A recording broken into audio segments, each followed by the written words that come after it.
Hello to everyone. In our previous lecture, class 10th, chapter first, हमने discuss किया था chemical equations के बारे में और केमिकल रिएक्शन के बारे में कि क्या केमिकल रिएक्शंस होते हैं, कैसे उनका पता लगता है कि ये केमिकल रिएक्शन है और केमिकल इक्वेशन क्या होती है। फॉर एग्ज़ाम्पल हमने एग्जांपल किया था मैग्नीशियम रिबन के बर्निंग का, और हमने वर्ड इक्वेशन बनाई थी कि कैसे magnesium plus oxygen that will give magnesium oxide in word equation. और हमने ये भी जाना था कि रिएक्टेंट किसको बोलते हैं और प्रोडक्ट्स किसको बोलते हैं। तो वर्ड इक्वेशन तो हर एक केमिकल रिएक्शन की लिखना पॉसिबल नहीं है, तो इसलिए हम केमिकल रिएक्शन लिखने के बजाय वर्ड इक्वेशन लिखने के बजाय हम उनको किस फॉर्म में लिखते हैं, सिंबॉलिकल फॉर्म में लिखते हैं, राइट। अब सिंबॉलिकल फॉर्म में कैसे लिखते हैं, फॉर एग्जांपल हमने मैग्नीशियम का किया था, मैग्नीशियम प्लस ऑक्सीजन जो देता है मैग्नीशियम ऑक्साइड देता है। अब मैग्नीशियम का सिंबल हो गया Mg, ऑक्सीजन का O2 एंड मैग्नीशियम ऑक्साइड का MgO, दिस वन।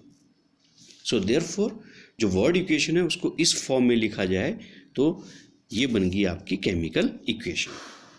अब ये बैलेंस है या नहीं है, इसको ये हुई स्केलेटन इक्वेशन आपकी। This is known as the skeleton chemical equation for a reaction for the burning of the magnesium in air. Now see when we talk about, जब हम बात करते हैं बैलेंसिंग की, तो जब बैलेंस करेंगे हम इसको, अब आप देख सकते हैं ऊपर क्या ये बैलेंस है या नहीं है। यू कैन सी हियर, यहाँ पर आपके पास मैग्नीशियम जो है वो 1 है, लेकिन एरो के राइट हैंड साइड में, दैट इज प्रोडक्ट साइड में, आपका मैग्नीशियम भी 1 है, और लेफ्ट हैंड साइड में ऑक्सीजन 2 है, लेकिन आपके पास राइट हैंड साइड में सिर्फ एक एटम है। It means it is not balanced according to the law of conservation of mass. अब law of conservation of mass क्या बोलता है कि mass can neither be created nor destroyed in a chemical reaction. That is the total number of elements present in the products of a chemical reaction that has to be equal to the total number of elements to the reactants. कि जितने आपके reactants में total number of elements है उतने ही आपके products में होने चाहिए। It means जब हम burning of magnesium ribbon की बात कर रहे हैं तो ये आपकी equation balance नहीं है, right? So therefore this is your unbalanced chemical equation. Another one example we can take, दूसरा एग्जाम्पल हम यहाँ से ले सकते हैं। हम लेते हैं HCl। HCl कैसे बना, H2 plus Cl2 will give HCl। अब यहाँ पर लेफ्ट हैंड साइड में आपके पास रिएक्टेंट में हाइड्रोजन 2 है, क्लोरीन 2 है, और आपके पास प्रोडक्ट में हाइड्रोजन 1 है और क्लोरीन भी 1 है। You can see here, so this equation is unbalanced. अब इसको बैलेंस करने के लिए हमें क्या करना पड़ेगा, अगर यहाँ पर भी HCl आपके 2 मॉलिक्यूल बन जाए 2, तो नाउ यू कैन सी अब यहाँ पर भी हाइड्रोजन 2 हो जाएंगे और क्लोरीन भी आपके पास 2 हो जाएंगे। So now it is balanced chemical equation. So I hope you must know the difference between unbalanced chemical equation or balanced equation, chemical equation. Let me try the another one example which is also given in your NCERT book. Iron plus H2O will give iron oxide and H2.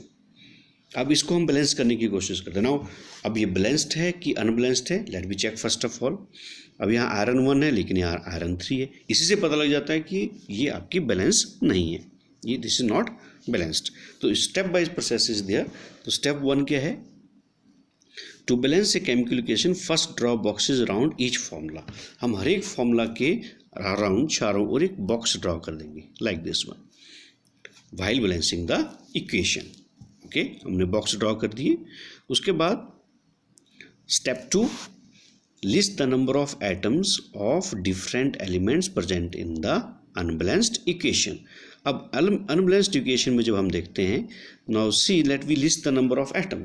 Iron कितना है, यहाँ पर 1 है reactants में, और आपके पास product में 3 है, you can see here. Hydrogen आपके पास यहाँ 2 है और यहाँ पर 2 है। ओके, ऑक्सीजन यहाँ पर 1 है और यहाँ पर ऑक्सीजन 4 है। सो इट मीन्स ये आपकी बैलेंस नहीं है, तो हमें इसको बैलेंस करना है। अब स्टेप 2 हो गया। नेक्स्ट स्टेप क्या बोलता है, स्टेप 3, स्टेप 3 बोलता है कि it is often convenient to start balancing with the compound that contain the maximum number of atom. Although it is a hit and trial method, ये तो हिट एंड ट्रायल मेथड है, फिर भी convenient ये रहेगा कि जो मैक्सिमम नंबर ऑफ एटम्स है उससे शुरुआत करें। इट मे बी रिएक्टेंट और प्रोडक्ट, चाहे रिएक्टेंट भी हो सकता है प्रोडक्ट भी हो सकता है, and select the element which has the maximum number of atoms. सो जब हम इसमें देखते हैं तो यहाँ पर मैक्सिमम नंबर ऑफ एटम जो सेम क्राइटेरिया में Fe3O4 में तो ऑक्सीजन के है, क्योंकि यहाँ पर 4 oxygen atom on the right hand side है और एक आपका लेफ्ट हैंड साइड में। You can see here this one, यहाँ 4 है और यहाँ पर 1 है। ओके, सो तो हमने ऑक्सीजन ले लिया। अब ऑक्सीजन देखें यहाँ पर हमने, तो इनिशियल में यहाँ पर थे आपके पास ऑक्सीजन में लेफ्ट हैंड साइड में ऑक्सीजन 1 था, ये और इसमें आपके पास 4 था, ये 1 और यहाँ पर 4। तो हमने क्या किया, हमने इसको जो आपके पास ये जो लेफ्ट हैंड साइड में 1 ऑक्सीजन था, मतलब किस में था, वाटर में था, इसको 4 से मल्टीप्लाई कर दिया। तो जब इसको 4 से मल्टीप्लाई, लेकिन याद रखें हमने मल्टीप्लाई जो करना है बॉक्स के बाहर करना है, मॉलिक्यूल को करना है। For example the balance oxygen atom we can put coefficient as 4 as H2O, not H2O4। H2O4 नहीं करना है, बॉक्स के बाहर ही हमने लगाना है, बॉक्स के, इसलिए तो हमने लॉक कर दिया था बॉक्स को, बॉक्स के अंदर नहीं करना है। सो अब उसके बाद जो आपके पास इक्वेशन आएगी, वो जो इक्वेशन होगी वो इस तरह से होगी। यू कैन सी ये आपके पास 4 से मल्टीप्लाई कर दिया। फिर आपके पास सेकंड क्या है, फिर Fe and H atoms are still not balanced. अभी तो आपके पास ऑक्सीजन हुए, अब यहाँ पर आप हाइड्रोजन देख लो। अब हाइड्रोजन यहाँ पर कितने हैं, 4 और 4 2 जा 8 हो गए, लेकिन यहाँ पर हाइड्रोजन आपके पास 2 है। सी है, यहाँ पर हाइड्रोजन 2 है, तो यहाँ पर आपके पास 8 हो गए। इसका मतलब हमें यहाँ पर किस तरह से मल्टीप्लाई करने पड़ेगा, 4 से मल्टीप्लाई करना पड़ेगा in order to balance them. तो हमने इसको देखो 4 से मल्टीप्लाई कर दिया, ये लेकिन बॉक्स वही अगेन बॉक्स के बाहर। फिर next examine the above equation and pick up the third element. अब जो तीसरा एलिमेंट बच गया उसके ले लो। अब आयरन वहाँ कितना था, हमारे पास यहाँ 3 था और वहाँ पर 1 था, तो हमने इसको किससे मल्टीप्लाई कर दिया, Fe को 3 से मल्टीप्लाई कर दिया, ये हमने बॉक्स के बाहर 3 से मल्टीप्लाई कर दिया। सो अब फाइनली हमारे पास जो इक्वेशन क्या आ गई, ये आ गई, इसको चेक कर लो। अब लॉ ऑफ कंजर्वेशन ऑफ मास से हम चेक कर लो कि नंबर ऑफ एटम्स आपके पास इक्वल है दोनों साइड में या नहीं। तो लेट मी चेक। आपके पास आयरन देखो 3 है, यहाँ भी आयरन 3 है, राइट। हाइड्रोजन आपके 4 × 2 8 हो गए, यहाँ पर भी 8 हो गए। ऑक्सीजन यहाँ पर 4 है, ऑक्सीजन यहाँ पर 4 है। सो नाउ यहाँ पर आपके पास number of atom on the left hand side and right hand side of the equation they are equal. So therefore this equation is now a balanced chemical equations. I hope it is clear to you all. Usually जो होता है physical states are not included in a chemical reaction. Usually chemical equation में आपकी physical state जो है mention नहीं होती है unless it is a necessity. Then some time the reaction condition such as जैसे टेम्परेचर है, प्रेशर है, catalysis etcetera for the reaction are indicated above, जो इंडिकेट की जाती है और दैट इज अबव और below the chemical reaction. For example इस इक्वेशन में there is the formation of methanol from the carbon monoxide and hydrogen. So the temperature required is 340 atmospheric pressure. Pressure required is 340 atmospheric. So therefore pressure is indicated here above the arrow. It can be down the arrow. For example, in the process of your photosynthesis, your carbon dioxide plus water that will give glucose and oxygen in the presence of sunlight and chlorophyll. So sunlight and chlorophyll, they are indicated over and above the, that is the up and below the arrow. So therefore this is about a chemical equations. Now let we have some in text question जो आपकी NCERT book में है, in text questions, and that questions you have to do in your copy. First one is why should a magnesium ribbon be clean before burning in ink? तो simple सी बात है, because magnesium जो आपका extremely reactive metal है, so when it reacts with oxygen it will give a layer of your magnesium oxide, जो आपकी layer of magnesium oxide देता है in its surface. and this layer of magnesium oxide is quite stable and prevent further reaction of magnesium and oxygen. So that's why it is cleaned by using of sandpaper. जो आपके sandpaper से इसको use करते हैं, clean करते हैं before burning it to the air or exposed to the air. Next is write the balanced equation for the following chemical reaction. आपके कुछ chemical reaction दिए हैं, उसके लिए आपने बैलेंस्ड केमिकल इक्वेशन लिखनी है. ये आपकी वर्ड इक्वेशन है. This are your word equation, this one, और आपने इसके केमिकल इक्वेशन बनानी है और बैलेंस्ड. तो first one is hydrogen and chlorine will give hydrogen chloride. तो hydrogen and chlorine that is Cl2 will give HCl. Hydrogen chloride is HCl. अब balance करने के लिए अगेन हमने पहले सीख लिया कैसे इसको बैलेंस करते हैं. Now it is multiplied by 2. Similarly, second one is barium chloride and this one, barium chloride and aluminum sulfate will give barium sulfate.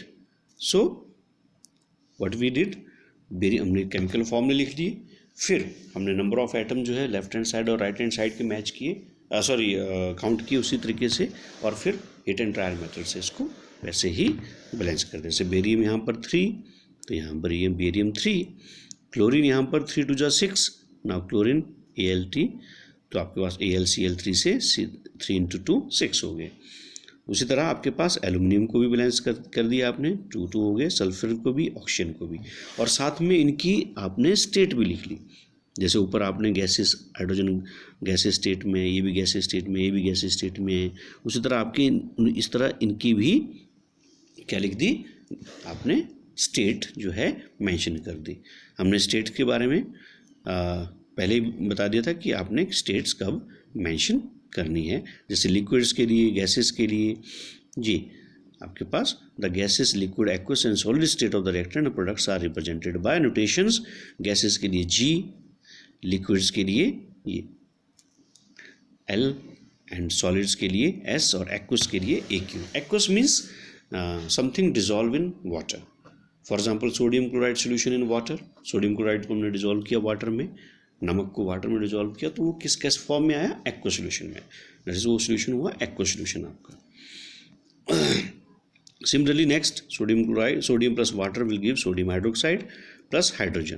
तो ये भी आपका sodium Na plus 2H2O will give 2NaOH. This one. Third question, then write a balanced chemical equation with state symbol for the following reaction. तो solution of barium chloride ये आपका एक chemical जिसको बोलते हैं इक्वेशंस का एक स्टेटमेंट है. आपने इसको चेंज करनी है इन द केमिकल रिएक्शन में. तो solution of barium chloride and sodium sulfate in water. So barium chloride BaCl2, sodium sulfate Na2SO4, जो आपने पिछली क्लास में सीखे हैं कैसे फॉर्मूले बनाते हैं. And the solution of that will give react to give insoluble barium sulfate. Insoluble means solid. ये तो इसकी स्टेट सॉलिड आ गई. Barium sulphate and sodium chloride balance कर दिया इसको, क्योंकि यहाँ 2 सोडियम थे, that's why it has two multiplied by 2.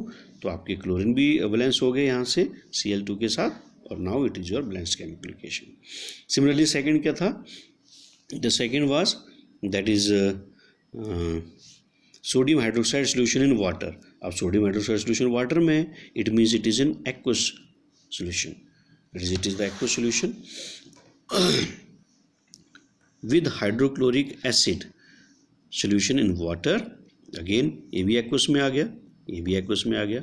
To produce sodium chloride solution and water. तो सोडियम क्लोराइड सोल्यूशन प्रोड्यूस कर रहा है और वाटर, तो इसकी स्टेट्स आ गई. वाटर लिक्विड में है, that's why it is liquid. तो ये आपका NaOH plus HCl will give NaCl plus H2, क्योंकि ऑलरेडी बैलेंस्ड है, इसको और फर्दर कुछ करने की जरूरत नहीं है. सो ये आपका this is regarding your in text questions related to what we did today, that is a chemical equation and balancing a chemical equations. That's all for today. Thank you so much.